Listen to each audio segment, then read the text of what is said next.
Early in the morning, Anna helps her boyfriend Bryce with his tie because he never gets the knot right. On the news, they talk about the discovery of the fifth victim of the serial killer known as Tear-Jerk Jack. At school, Anna teaches a very young class. One of the kids accidentally spills her cup while painting and Anna is disturbed by the way the water modifies the eyes of the cartoon. After work, Anna goes to a club with her friends Nina and Francine. She tells her friends that she can't join them for their annual trip because Bryce wants to take her to Vegas, which makes her friends wonder if he'll propose. At the end of the night, Anna decides to walk home. When she reaches the bridge, she sees a woman giggling with a man and thinks they're a happy couple. However, the woman suddenly drops dead and the man starts getting naughty with the body. At that moment, Anna's phone rings and the killer hears it, so he looks up to discover he's been seen.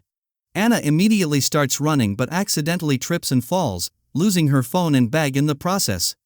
The killer grabs her by the hair and throws her against some construction materials before attacking her with his blade.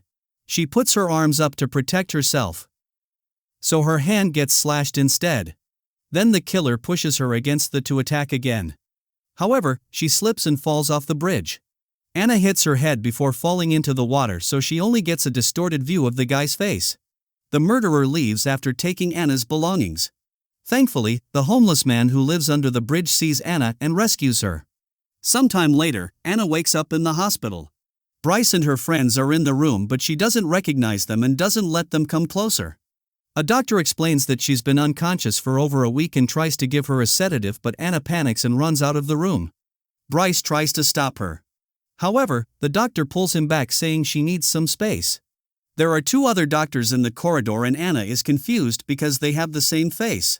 She runs to hide in the bathroom and looks in the mirror.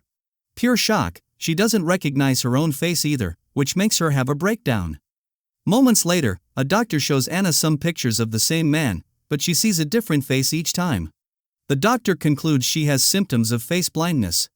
It's caused by a lesion on the temporal lobe, which is the area of the brain that allows a person to identify faces.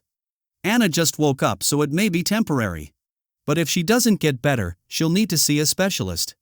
Afterward, Bryce takes Anna home. She's slowly getting used to this new face and even lets him kiss her cheek. However, when he leaves the room to answer the phone and comes back, he has a different face and Anna gets anxious again. Bryce tells her the call was from a detective who wants to take her statement. He reveals he was the one who called her on the bridge and heard her fighting the killer. At the police station, the couple meets Detective Karist.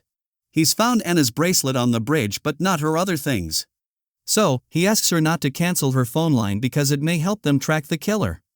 Karist confirms that Anna encountered his Tear-Jerk Jack but explains he can't offer protection for her because it's a tedious bureaucratic process that will take a while. The description she's given the police is pretty vague. So Karist shows her some pictures of their suspects to make her identify the man she saw. Anna gets upset and quickly leaves the office. So Karist comes yelling after her. Bryce and Anna have to explain what's happening while Anna sees all the cops with the same face. After the couple leaves, Karist goes to see the profiler Lanyan. Currently he's working with Nicky, the son of the first victim. He saw something but the trauma has left him, so he only makes creepy drawings. Karist tells his colleague about his case and Lanyan points out that Tear-Jerk Jack kills the victims before getting naughty with them. It seems he doesn't want to be seen as he truly is, and since Anna saw him, he'll probably be very interested in her. In the middle of the night, Anna wakes up after having a nightmare about drowning in the river. She goes to the bathroom to freshen up and hates her reflection. Suddenly a hand grabs her from behind and slashes her neck, but at that moment, she wakes up for real. Bryce is awakened by her moving, and when he tries to kiss her good morning, she freaks out because he has another face. When he tries to kiss her on the lips, she offers her cheek instead. Meanwhile, Karist returns to the bridge to interrogate the homeless man. Unfortunately, he's incredibly drunk, so Karist leaves him his card. After the detective leaves, someone else visits the homeless man to kill him. At home, Anna chats with her dad, who is in another country and promises to return soon. At that moment, someone rings the bell and Anna gets nervous, but it's just Nina and Francine. Once again, Anna sees them with new faces.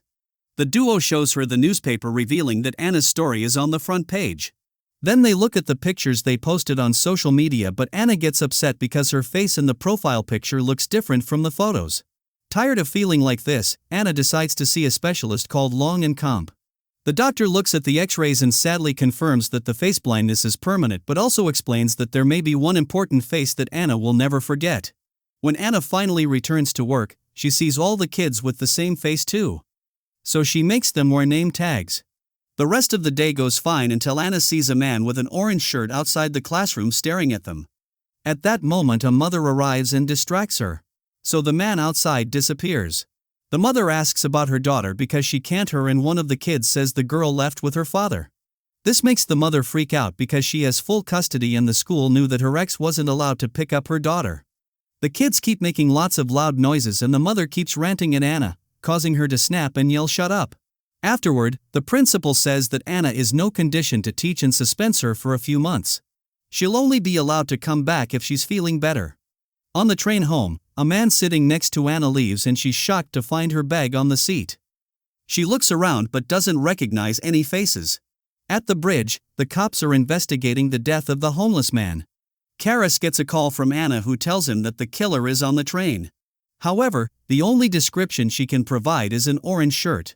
Karis tells her to stay on the train before the call ends because of a tunnel. When a man with an orange shirt enters her car, Anna immediately hides. However, the man is getting closer so she starts running from car to car as he chases after her. When he's about to catch her, Anna pulls the emergency lever and the train stops just as it arrives at the station. Anna yells at the guy while the cops rush inside to capture him. So the man expresses his confusion while calling Anna Snowflake. This makes her realize this guy is her father and she didn't recognize him. So she hugs him as she cries and apologizes. At home, Anna doesn't answer any calls and keeps touching her face in front of the mirror. The reflection never becomes normal so she has another breakdown and ends up hitting the mirror, cracking it. Later, Anna goes to see Lan Jen Comp again. The doctor shares that she used to have a career in music but she lost it when an accident left her deaf. Anna is shocked because they've never had any issues chatting. So, Lan Comp explains she's learned to read lips. Lan Jen Comper that people have an extra sense that the Japanese call moga. It's what allows a person to walk without having to think about putting a foot in front of the other. She doesn't want Anna to lose this sense.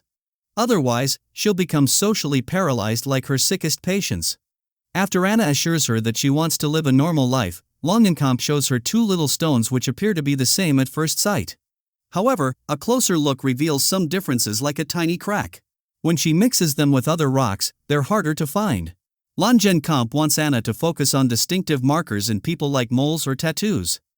Anna looks at the rocks and finds the one with a crack, which makes her cry because she finally feels like she's making some progress. The next day, Anna helps Bryce with his tie. After he leaves for work, she uses colored pencils to draw the tie on her notebook. Later, Anna goes to pick up Bryce and is able to find him by searching for his tie in his rear. Bryce is very happy that she could find him and hugs her while saying that she's finally not crazy anymore. Anna doesn't want to upset him so she pretends she's better instead of sharing her tricks. When they go home, they get naughty but it's hard for Anna because she sees anew every time she closes her eyes. That night Anna goes to the club and finds her friends by recognizing their clothes. She finally tells them about her condition and asks them to keep the secret from Bryce. Sometime later Langenkamp takes Anna to a busy street and teaches her how to read people's body language so she can handle crowds more comfortably. Anna stops by the newspaper stand and learns that Tear Jerk Jack is killed again. At that moment she's approached by a man who creepy says that she knows who he is. So Anna panics and runs to get a police officer. However, when she turns around the mysterious man is gone. Afterward, Anna goes to the police station and is shocked to see Karis with the same face. As a test, she turns around and looks again but he still looks the same. She's happy about it although she doesn't understand why he's unique. Their conversation is interrupted by Lan Yen who is still taking care of Nikki. Lan Yen admits he doubts the killer is after her. Otherwise, he would have already attacked. Anna explains she's come to do a lineup instead of looking at pictures because she may identify the killer through other means. After Lan Yen leaves, Karis shares that his colleague theorizes Anna left an impression on the criminal because she saw do something horrible and walked away. Karis also admits that when the first murder happened, Lan Yen concluded the criminal was a sociopath but Karis thought it was just a crime of passion. When the next murder happened, he realized Lan Yen had been right so he's trusted his word since. Anna then looks at Nikki waiting outside the office and he makes the gesture for silence. Afterward, Karis lets Anna look at their suspects in a lineup. She asked them to move around and make some gestures so she can study their body language. Unfortunately, none of them is the killer. After Anna leaves, Karras is informed that his request for witness protection has been denied. Karras gets so angry his partner teases him for having a crush on Anna. Sometime later Anna goes to the club with Bryce and her friends to celebrate her birthday. Anna is having fun on the dance floor and Bryce goes to the bar to get some drinks. When Anna loses sight of him, she takes out her notebook and finds him by searching for his tie. She kisses the guy only for the actual Bryce to appear behind her. It turns out someone has the same tie as him. Anna chases after an angry Bryce and shows him her notebook. He realizes she's been lying to her and that she's been picturing different men while they get naughty. Bryce can't take this anymore and breaks up with her before leaving. Then Anna gets a call from a mysterious voice wishing her a happy birthday. When she looks at the caller ID, she notices it's her old number. The voice describes how beautiful she looks tonight and Anna is terrified because it means the killer is in the club. He mocks her for not being able to distinguish him from her own father but also says she's the only one he doesn't have to hide from. Before hanging up, he mentions that he's with one of her friends. Anna rushes to search for the girls and finds Nina but Francine is missing. They look around and are horrified to discover that Francine has been murdered. Nina quickly pulls the fire alarm and the crowd panics while keeps an eye on the man dropping Francine's body. Unfortunately, she can't recognize the face and he escapes. Minutes later, the police arrive and Lan Yan comes out of the bathroom with a tie that seems to belong to the killer. And gives Anna to contact Bryce but he won't answer the phone and mentions that the witnesses saw them arguing. Anna explains what happened and shows him her notebook. So, Karras notices that Bryce's tie matches the one found by Lan Yan. Karras takes Anna home and they find Bryce's jacket on the floor. When they pay it up, Anna's old phone falls out. However, she thinks he's being framed because on the phone when the killer attacked her. Not wanting to leave Anna exposed, Karras announces he'll take her out of town. The next morning the duo arrives on Coal Island where Carrie's out of town. The community is very small. So Terry's only one doctor in one school with just one teacher for every grade. They've arrested Bryce who denies everything. Anna shares how it feels like she's losing her identity and Karras admits that when he met her, felt like he already knew her. They share a sweet moment and end up kissing which quickly turns into naughty times. Anna is delighted to see the same face throughout the whole experience. The following morning, Karras decides to shave his face. The sound of the blade makes Anna have a nightmare about the killer and his face mixes with when he checks on her. Anna wakes up and is startled by a new face so she smashes a lamp on his head. Karras explains that he shaved and Anna has a breakdown, realizing that she never knew Kara's real face. The beard made him easily to identify so she's clung to that image since she met him. At that moment, Karras gets a call informing him that the DNA tests were negative, meaning Bryce isn't the killer. Anna thinks about the nightmare she just had and realizes she can recognize faces in her dreams.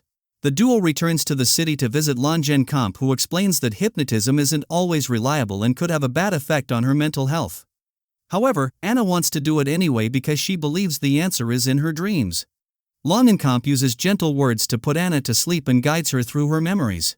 The night on the bridge is blurry but she can tell that the same face has been following her around. She also realizes that the killer had been in the police station during the lineup and that he was the guy she kissed because of the tie trick. Afterward, Karras makes Anna stay in his apartment before going to work. Because of what Anna saw about the lineup in her dream, Karras sends his men to recapture all the suspects. Meanwhile, Anna grabs a picture of Karras and draws a beard on him, which helps her see the old face. She then gets a text from Bryce asking her to meet him later. At the club, Anna finds Bryce because of his bad tie knot. Bryce apologizes for how he acted and orders drinks, yet Anna gets nervous because he asks for something she doesn't like. As Lan Yan enters the club and watches them from afar, Bryce gives her the Vegas tickets and an engagement ring but Anna turns down his proposal. She realized that she doesn't truly love him because his face changing wouldn't matter if she did.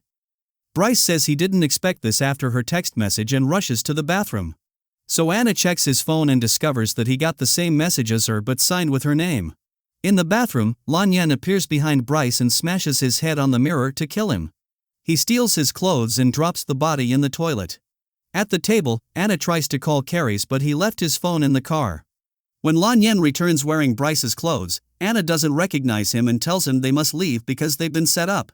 Meanwhile, Karist gets his car with one of the suspects. He listens to his voicemail and gets worried when he learns that Anna is out with Bryce. At that moment, the suspect complains about the last lineup because Lanyon had been very rude to him. Kara starts thinking about his friend and finally puts the clues together, realizing he was the culprit all along. He's been tampering with the evidence and using Nikki as a smokescreen. Outside the club, Anna walks with Lanyon and finally notices that his tie knot is perfect.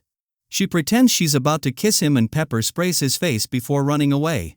Lanyon starts chasing her, and as they run down the street, Karis sees them and leaves the car to join them.